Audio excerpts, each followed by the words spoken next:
RASKWAME with a reggae recipe. RASKWAME with the reggae recipe on Capital Extra. And right now, exciting times, people. About to get into conversation with my special guest. And may I start with the acronym for BLACK. Beautiful, lovely, attractive, courageous, and kind. She's dripping melanin with honey. She's black without apology. One of the scene's greatest entertainers, Grace LaToya Hamilton, a.k.a. Spice in the building. All hail the Queen. And welcome to the reggae recipe on Capital Extra. How are you? You all right, Spice? Wagwan. Thank you so much for having me. No worries at all. Thank you so much for turning up for us. I've been looking forward to this interview for like a good 10 years, and counting. Really? 2009, I'm waiting on it like how you've been waiting. That sound like my album 10. I've been waiting to put out my album with VP Records for 10 years. Yeah, and 10 years I've been waiting on the interview, so we're in sync. So can I begin by saying congratulations on your Grammy nomination for your debut album 10.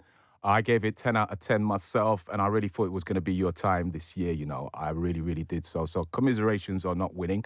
But you looked like a true queen on the Grammy red carpet, I have to say. Fully regal in a red and white with a tint of green on your hair. And we gave you the Best Dressed Award directly because you took that. No problem. Really? Yeah, man. Thank you. I didn't know that, but thank you. Yes, the Reggae Recipes fans say, yep, Spice took it. That one very, very simple. But speaking of red and white, I would guess blue is your favorite color. Absolutely. Really? Why is that? Yeah.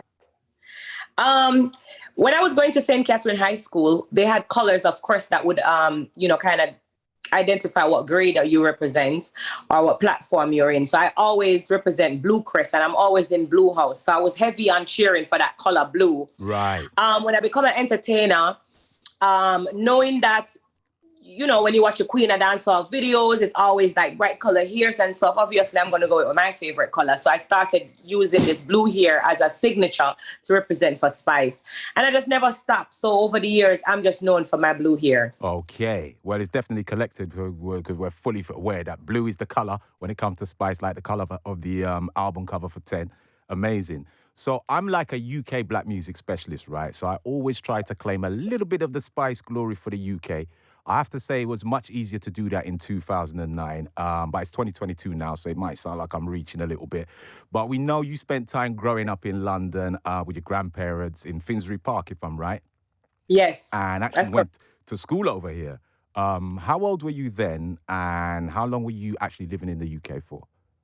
I think I was there for 2 years. I don't remember. It's been a long time. And I think my age at the time, I was about 10. Okay. 10 or 11. I don't know. Around that age. Right. I was about 10 or 11. And was it much of a culture shock for you arriving in the UK? Absolutely. It was definitely a culture shock. It was a culture shock for me because I remember when I used to live in Jamaica, we used to run up and down barefoot on the road with my friends there.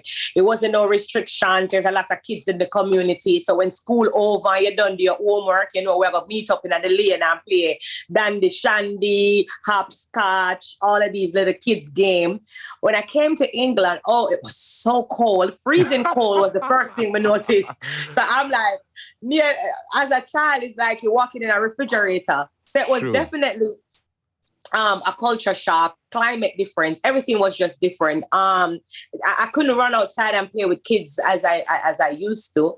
So everything was just different. When my grandfather, may his soul rest in peace, his name is Andy Lawrence. He did a phenomenal job with kind of teaching me a lot of things, Right. Was a very strict principal man. So most of what I know around that age, he made sure to instill that into me. And big up to my auntie Devon as well. They took very good care of me for the time that I came there. They were a little disappointed when I wanted to come back to Jamaica because at that age, I knew what I wanted to become. Really? So yes, I started singing when I was 13 and doing dancehall. If you watch some old time video, that's a Ninja Man called me up on stage when I was about 13, 14 years old. As I came back to Jamaica, I went immediately into dancehall. Right. So I used to write my lyrics from school as like dancehall lyrics. Okay. So I started when I was pretty young. So that's the reason why I left England, because my grandfather wanted me to become maybe a lawyer or some doctor or something. I'd be a DJ, and not the bench. And I said, "Mo go back to Jamaica." So how do you actually do that? Just like go back to Jamaica and get into dancehall? Was that an easy road? So when I was 9 years old, every time I talk about my past as a child, I have to mention my father. When I was 9 years old, he was a lover for music. So he used to play a lot of Bob Marley song in the house, Professor Nuts and all of them songs. And he used to boots me to know the lyrics. And he used to say, my daughter, if you sing the Professor Nuts song, I may give you extra dumpling in your plate today. May I give you extra lunch money for school and stuff like that. So he is the one who kind of birthed that spice within me. He used to make me the lyrics of all these legends. And so I've been doing it since I was 9 years old. So yes, I started when I was pretty young. Okay. So how is your British accent these days? My British accent, it can come there if you want it, you know. Yeah, I haven't really... Show us a little piece now. How are you doing today, Spice? Are you very well? I'm okay. I'm doing good these days. Okay. What about you? What about you? I'm all right, mate. Hey, you? You all right? I'm all right as well. You get me?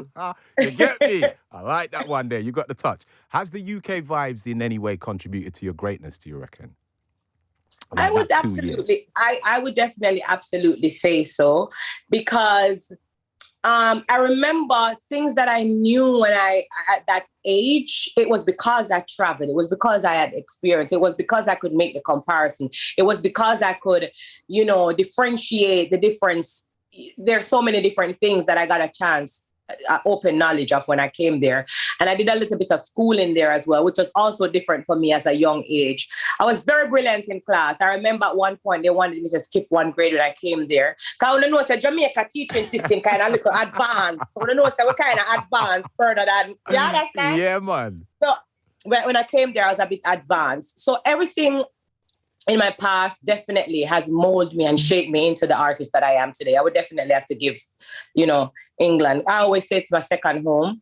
So I would definitely have to say yes to that question. Okay. Well, you hear that, UK? Homegrown is a part of the tick. Homegrown show. Get ready to be beaten. Some Spice on the broadcast. Claim it for here. So as they say, the hotter the battle, the sweeter the victory. Can I take it right back to some humble beginnings? Like when you were sharing a bed with your 4 siblings, etc. Tell us a bit about the hard times coming up that's contributed to your greatness right now. Hard times coming up was me making plans that I would be who I am today. Back then, when I couldn't find food, or when my siblings and I would be fighting over food, or, arguing who's supposed to get more rice in their plate, or I'm always getting the less because I'm the younger one. So all of that I used to plan and say, when I get older, I'm going to own my own house. I'm going to have so much food that none of you, so that's what my past was like. I came from humble beginnings. I lost my home to fire when I was pretty young, when I was a past student of the St. Catherine High School. And I remember coming home one day, and it was just empty land, and just seeing my mom in tears. My brother was young, and we lost our home. So I became homeless. And so my slogan now is from homeless to greatness. So all of everything that I went through in my past, I really can say that I'm the living testimony that you can make it out of absolutely nothing. It doesn't matter where you're coming from. It's just where you're heading. Wow. As long as you be consistent and fight for your dreams and your goal, then anything is possible. So yeah, living with my sisters and brothers, we used to sleep head and tail on a bed, because we only had one bed and it was like 4 of us. And so in order to make space, we call it head and tail. So if I set my head this way, you got to set your foot the other way. We sleep across way on the bed. So that's what my home was like when I was younger. Wow. From homeless to greatness. I like that. I like that a lot. And getting into the business of music, that's not always been an easy road. We saw you go live with Sham. I think it was on your birthday last year. And he mentioned being on tour with you in the UK some years ago, and you saying to him at that time that you were going to be finished with the music business. Wow. Yep. I mean, what were some of the trials and tribulations you were facing then as a working dancehall artist to take you to a place like that? At that time, I didn't have a hit record. I had no 45 records or nothing that any radio station could play. But at the time, I was buzzing in Jamaica as like, one of the best newcoming female. I was the only one. There was no comparison to anyone at the time when I was coming out at the time. Everybody was talking about Spice, how lyrical I am. I used to, I remember walking on stage and I was in a clash with Bounty Killer and Power Man, at my young age. And so I just used to be traveling all around Jamaica sometimes we don't even know how I'm going back home because I didn't have it financially to go back home. So if I even get a drive to go to an event, I would have to beg my way to go back home. So I used to do that for like a few years from 1999 until when I was doing it in 2003, I got an opportunity to come on tour in the UK. And Baby Sham was on the tour. Like I said, this promoter booked me when I was having a 45 record. That's how lyrical I was back then, because a lot of people don't know that Spice became famous before a hit record. I used to be very lyrical on stage, where I would just go to stage show and freestyle and sing songs on stage. And so I was saying to Baby Sham, I can't bother for beg people for carry me home. This is my last, time and opportunities. And he was like, no, man, what you need is a hit record. You need a 45 record. And at that time, I didn't even have one. And I said, I don't know how to get that done. And he must say, all right, I'm going to introduce it to Dave Kelly. And that's where Fight Over Man was born. When he introduced me to Dave Kelly, and Dave Kelly was working on that 85 rhythm, and him say, sing, I'm just going, me is a girl when I fight over man, no. Yeah, and that's where it started for me. And you had like 3 versions on that rhythm, I'm pretty sure, if I remember rightly. I think it was 2. Did I have a collab? No, I had 2. No, I think you had another collab. I can't remember who it was with, but I remember seeing Spice, and, maybe I could be wrong. Forgive me if I am wrong. But apart from Sham, how thankful are you for the legends like Bounty Killer, Ninja Man, Dave Kelly, Vibes Cartel, for seeing the talent in you and giving you the support and guidance in your career? If you listen to my album 10, the first song on it is called SPICE, and it's called SPICE because it's basically introducing you to Spice. Yes. So if you don't know anything about Spice and you listen to that song, SPICE, on my album, it will kind of tell you of my journey and what I've been through with these legends, and giving thanks and paying homage to these legends who kind of stopped and, helped me along the way. So Bounty Killer was one of them. He's the first person to hand me a microphone in dancehall. Right. He looked at me when I was a teenager, when I came on stage to clash with him and Power Man, and he said, you're going to be the next queen of dancehall. That's what he said to me. And I tell people all the time that sentence inspired me so much, because imagine being 14, 15 years old and a legend like Bounty Killer say, you're going to be the next queen of dancehall. You're going to believe that. Yes, you're going to believe. You're going to be motivated that you are talented, that you can do something. It must be something that he saw in me that I didn't even know of. And so that inspiration took me a far way. And I tell him every day how thankful I am, because when he said it, I went into my community. I'm from Old Britain, and I was like, Bounty Killer said I'm bad. Bounty Killer said I'm wicked. Bounty Killer said me, so it was such an inspiration. Move. Can you remember the lyrics that he must have heard you perform that night to make him say that? Him and I was talking about it the other day, and he told me that he listened to the live show, and I said, send it to me. I want to hear it. It was a freestyle, so I honestly don't remember. Right. But I remember it was in Old Britain, and I walk on stage, and him start clashing me. I mean, spit back a lyrics, spit back a lyrics. And then Power Man said, no, man, let me take her on. And Power Man started spit a lyrics, and I give back a lyrics, and it was a fun moment for me. So beautiful. It was a freestyle. And what was the best advice, do you reckon, any of those guys gave to you? Was it what Bounty Killer said? I would say so. Right. I would say that so. was definitely the winning thing. You've done quite a few tracks with Vibes Cartel. Well, not loads of them, but you've done a few. Yes. Which one is your favorite? Ramping Shop. After Ramping Shop. After Ramping Shop. I lie. All right. That's what I was expecting you to say that. Would you consider doing an album with the World Boss? I want to.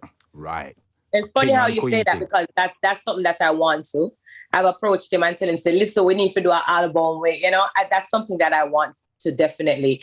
A lot of people sometimes, they question my loyalty to him, and that song Ramping Shop has catapulted my career. He gave me a big giant jump up the ladder back in 2009 when he called me. He had no idea what I was going through or, anything.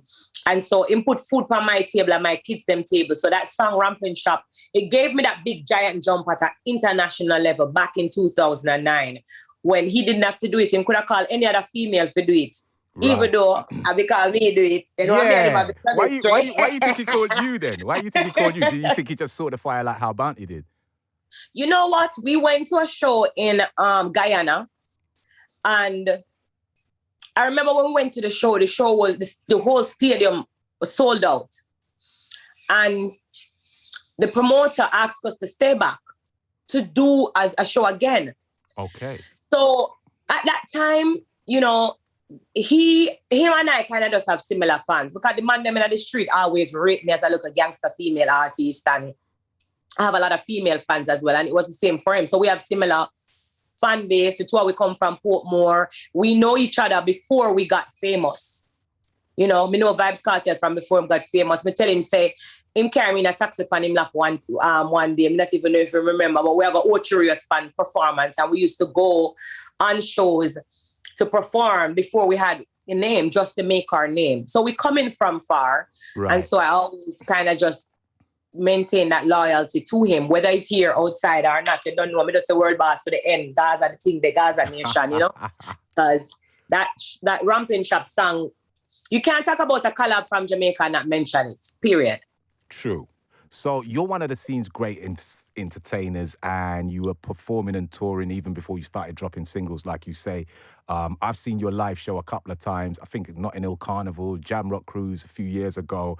Your live show is kind of mad. Love it. Full energy. But I have to say, you were meant to be in the UK last month, headlining the show, or no? Yes, definitely. I'm confirmed, and I was supposed to be there. So what happened? We were so gutted that we couldn't see that show. So I'm not sure if you were aware, but that show ended up clashing with the exact date of the Grammys. Right. So if you notice, the show was April 4. Yes. April 3rd and 4. And I was scheduled to be in the Grammys. Now, it wasn't anybody's fault because, as you know, the show also was postponed to this date because of COVID and other stuff. And so was the Grammys as well. So coincidentally, both of them ended up scheduling on the same date. And while I'm not getting paid to go to the Grammys, you know, it's a once in a lifetime moment opportunity that I wouldn't be able to repeat. Yes, it is. And so I spoke with the promoter, and he was what I love about it was the fact that he was very humbling and, you know, accepting of the situation. And he was like, you know what, let's redo it again, Mama. And I was ready. And we already set the date. I think I'm going to be there in July. Is it 3rd, 4th, 5th? I think so. I'm not sure. July. You hear that right here, people? July. It's going to be spice in the building. Well, sometime this year, because I thought maybe July, it might never happen. I'll be there for sure. So big up to the promoter them for the UK. You don't know, the Queen will be there soon. The Queen will be here, and we love that. So speaking of queens, women in dancehall and reggae, from our side, it looks like sweetness and all love, because when we look at yourself from Sister Nancy right through it, it looks like it's quite easily done and all you need is just talent. But in reality, I'm pretty sure it's quite difficult for the ladies to come through, right? Extremely difficult. I feel like the woman them have to work twice as hard as the male artists. What, is that because it's just a male-dominated sport? I think so. I think it's a male-dominated sport. And I think oftentimes the women that do come in the business, them joke out the thing too. So sometimes producers don't take them seriously. So we have a lot to be blamed for this as well. Because if all of us learn how to come together and become a force to be reckoned with and just keep consistent and giving hits after hits, like all of us, one time, it's easy to dominate. But I don't know. I guess it's always been a male-dominated business. This is true. We need to talk about that unity thing in 1 second. But in terms of how you came up in the business, you gave us one of the best autobiographical songs with that song that you spoke about, track 1 in your album, SPICE. Absolutely love that tune. And one of the ear-catching lines in the song, that album you're due from 2009, so VP can't vex if me talk me mind. I felt you on that one. I felt you loud and clear. 10 years to wait on a debut album. I mean, the fact that it's a debut album is a bit mad anyway, but that must have been very frustrating times for you. It was frustrating. But one thing I never let it conquer me. Right. I still kept consistent. A lot of people didn't even realize that I was without an album. I was giving them so many hit singles that people didn't even miss me not putting out an album. They didn't even realize. So I can commend myself for keeping consistent and, you know, doing everything independently for so many years. It's not easy as a female. So big up to myself Yes, big up to the Queen, definitely. For you just not giving up and just not letting the situation conquer me. And then every time I speak about VP, I have to talk about Shaggy, who I refer to as my hero, because he was the one who kind of stepped into the situation. He was like, no, I have to fix this. There's absolutely no way you can be the queen of dancehall and you're wrapped up in a situation with VP and me and them are friend. I can call Christian and, make sure that this relationship is, solved. And so Shaggy was the one who kind of walked in and mend the fences between us. Okay. And he was the one who offered to become the executive producer for the album. And that's how my album was able to finally come out. So me always have to say big up to Shaggy, my hero, right? This sort of thing there, you don't know. I just the boss that in my eyes. Yes. He really kind of metamorphosized my journey. Okay. So there was a little bit of tension there between you and VP until... It was a recorded... It is a recorded history of it. So yes, okay. I could say big up to Shaggy. I'm big up to VP Records as well. They step up to the plate and they did what they could. And the album is out and it's doing extremely well. The greatest thing about it, what I like about it is that currently, even right now, the song is trending in India. It's number 6 on the iTunes chart in India. India population, how much billion people live there. So for me, like a spice, come here, we say little spice up on the chart over there. So Indonesia, Philippines, places like that who I've never been to these places and I'm trending over there. This morning when I woke up, I got tagged from Warner Music over there in India that, I have the trending songs. So big up to Sean Paul and Shaggy. Wow. Go down there. Why don't go down there? Down there, that's a trend globally. And I'm super excited about that. So yes, I am happy that we were able to put our differences aside. And, my debut album did extremely well. Yes. It also got Grammy nominated. So it not get no better than that. It not get no better than that, really and truly. And it's a testament to the power of dancehall and the amazing music that you do. It's facts. Right. On the album 10, I love Spice, which I just said. Go Down There, massive single. Who can deny that? Don't Care. Popo is another one of my favorite songs on the album as well. Do you have a favorite song on the album? I have lots. I love so much of them. As you said, Popo, I have to big up my son, Nicholas, because that's a feature with my son, yes, who's only 14 years old. So big up to my son, Nicholas and Popo. But I have a lot of songs that I love. There's also another collab on it with Shaggy that I love. So many good songs is on that album. But me love Send It Up as well. We perform Send It Up on stage. Obviously, Go Down There would have been the lead track. So there's so many good songs on the album. Truly. Mama used to say. Friends is another hit song on the album as well. So I love the album. Okay. And like I said, it's called 10 and it literally is a perfect 10 for me. I can drive around with that one. There's not many albums you can drive around with now. You're going to just skip. But your album, definitely. And you get really conscious on the song Popo. And as you said, it features your 14-year-old son, Nico. Clearly, talent is running hot in the family, so congratulations on that. But bit of an obvious question, but what inspired you to make that song, Popo? I think I would say it inspired my son. I think when we came here, I shoot on Love and Hip Hop. So I'm in Atlanta. Doing that series. So we got stuck here during the 2020 when the COVID hit and we weren't able to travel. We got stuck in Atlanta. Obviously, that the Black Lives Movement started from the George Floyd situation and my son was here in America. So he got to witness it, offhand, seeing the march and the Black Lives Matter movements and the whole police brutality and everything. And so he always questioned it. And I always have a conversation with him, speak to him as a mom, how to approach, officers, what to do, stuff like that. So when we decided to do a song, he was like, I want to sing about, the police there and Ray. So I said, put it into words. What do you want to say? Okay. And when so he said, we're not trying to pow, he's like, you don't trust them. I was like, that's the direction. And we just took it from there. And, that's how the song came about. So right. So what's it like for you as a mother raising young Black sons in America? It's scary.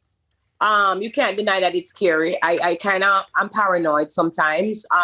When he wants to go out and ride, Mommy, I want to ride up the street. I'm like, no, I would want to go with him or stuff like that because you never know what can happen. In the community when you live here, anybody can see a Black son and, call police on them and say so otherwise. So it's kind of scary, but, it is what it is. We're living in a society today that we just have to be mindful and careful. And get through it. Are you happy for your son to be getting into the tough business of the music industry? I am not, to be honest. My son has been singing since he was young. He kind of followed my footstep a little bit. I see a lot of me within him, singing around the house when he was young, and he always wants to sing. And he must say, "I'm going to be an artist like you, Mom." And I was like, I didn't want him to become an artist because I have been through so much in this business. So I never want him to go through what I did. But at the end of the day, as a mom, you also want to support anything that your child sets out to do. And so I just kind of dropped hands and was like, you know what, if he wants to do this, then I just have to support him. Through that. But it's a hard business. It's a hard business. And I tell him all the time, he got to be prepared for it. True that. The reason why I ask is because I have a daughter of similar age, and yeah, she got to present a vibe and the DJ thing going, and I'm like, whoa. Yes. It's all right for me, but I don't know, I don't know how your thing's going to work. And it makes me very nervous. I guess you understand what I'm talking about. Yes, I fully understand 100%. So back to the album 10. Let's talk about the track Don't Care, one of my big tunes and favorite on the album. I'll make a statement first, though. And this one's coming from the Send It Up video, which had me in stitches the first time I saw it. My child, the future of the galaxy is in your hands. There are only 10 men left in the universe. And it is up for you to find the chosen one to repopulate our planet. And then you say... Me love man too much, so I have to find him. All right, then, now, so nothing. We can't live without man, so we are going to find him. That had me in absolute stitches. So the question now is, what is the makeup of this perfect spice, lifetime romantic companion? What is this last man in the universe like? Tall, dark, handsome. Maybe locks and his. Can we say you found him then? Yeah. What kind of qualities are you looking for in this person? So for me, what I want in a man is just honesty. Honesty is big for me because you got to find loyalty. And when I say loyalty, I'm looking for someone who's going to be loyal behind my back and not in front of my face. Because you have people who are totally different when you are not around. Right. So as long as I can find someone who will be the same person in front of my face and behind my back, then that's big for me. Okay. I'm big on trust and honesty. Trust and honesty. So my next question was going to be, based on your track Friends, what kind of person makes a good friend in your opinion? Someone that I can trust. Someone that you can trust. So Mr. Romantic, I have to be your friend. That's clear. Right, so your list of collaborations so far is kind of crazy. Vibes Cartel, Gappy Rhymes, Jimmy Cliff, Beanie Man, Missy Elliott, Maya, Busta Rhymes, Bungie Garlin, ASAP Ferg, Jeremiah, Kidding, Jax Jones, Sean Kingston, Lady Leisha, Crepton Conan, Tory Lane, Stylo G, Sean Paul and Shaggy. And those are just the international ones. Most obvious question, who's next on your most would like to collab with list? Is there anyone there? International collab, there's a lot of people that I'd like to collab with, but there's one collab that I'm like, it's overdue, and that's with a friend of mine that I have in Jamaica. It's funny how we actually started this song maybe 2 years ago, and it can't seem to be completed. Oh, wow. But Pampote is my next big collaboration that I'm looking forward to. It's a female in Jamaica. Called Pampote. We've worked on the song. We never get to complete it. COVID happened. We put it on delay. She have the demo. I never get to finish it. Then my schedule went crazy. And, it's something that every day I literally wake up and say, oh my God, when am I going to finish this song with Pampote? So that's the song that really is my focus right now, to be honest. It's not even a big collab. I could tell you Beyonce and all of the other people who I dream of collabing with. But my collab that's really bothering me right now is one that I've been working on for over 2 years with my friend. Okay. So speaking of collabs, right, and this is something my producer suggested to me randomly at one point. Big up my producer, Lewis. He was like, you know what, Russ? A Lady Saw, Spice and Shensia track would be amazing to hear. And I was like, them. It now gonna happen. Maybe with one of them, but one of the next one, I don't want to see she in her life. Okay. Moving swiftly on then. It never happened. Ever happen. No, I didn't say that. Don't put words in my mouth. Okay. I said with one of them. With one of them. Oh, I Okay. see what you mean. I see what you mean. I see what you mean. Okay. So we know like winning a Grammy was a big ambition for you. How do you feel about not winning it for your album 10? I don't feel no way. I'm still a winner. In the people's eyes, I've won. So that's the greatest thing. My fans are dear to me. They're all I work for. And in their eyes, I've won. Yes, you have, because I'm a fan. And as I said from the beginning, me think I say are you a thing that, you know what I mean? But there has been a lot of opinion about the actual winners, which was Soulja, the white reggae band from Virginia. How do you feel about that? Do you have any take on it at all? If it's fine, if not, but I was just wondering. Take that I have on it, I'm not even sure if I'm ready to talk about my take on it. A lot of people feel like I should probably be coming out and joining other people that have bashed them, but that's not my take on it. Right. I know music is a universal language. It doesn't have a race. So if they're doing reggae and if they've, submitted their album for a nomination and, They've won. Basically. So a lot of people are kind of brokenhearted and they feel like because they're not from Jamaica, it's just a lot of mix. It's very tricky, the situation. And the reason why I'm not able to explain to the extent of what I would want to say in this interview is because it probably would have taken over the whole interview. Okay. You know what I mean? Yeah. I can respect that 100%. But let's talk about black people real quick because I recognize we only have a couple of minutes left. So thank you so much for the time, Spice. Let's talk about black people hypocrisy. One of my favorite songs of yours. I love that. The whole bleaching thing and the whole idea of colorism. Has that really been an issue in your career like that? For real, for real? Absolutely. I remember one time when I did Black Hypocrisy, the girl who made the comment and said she don't understand how I have so much money and I'm not bleaching to turn up my color. She came back and she apologized when I put the exact line that she commented on my page in the song. And she knew that she said that line. She was crying and she was asking for forgiveness. Because even we get hate from our own black people sometimes, when they will comment and feel like you have to bleach or you have to look a certain color in order to make it big in the music business. And that's why today I'm glad that I'm a living testimony, that you can stay authentic and true to yourself and still accomplish. Yeah, yes. Because there's a lot of colorism going on in our community where we get fight out because of the color of our skin. Right.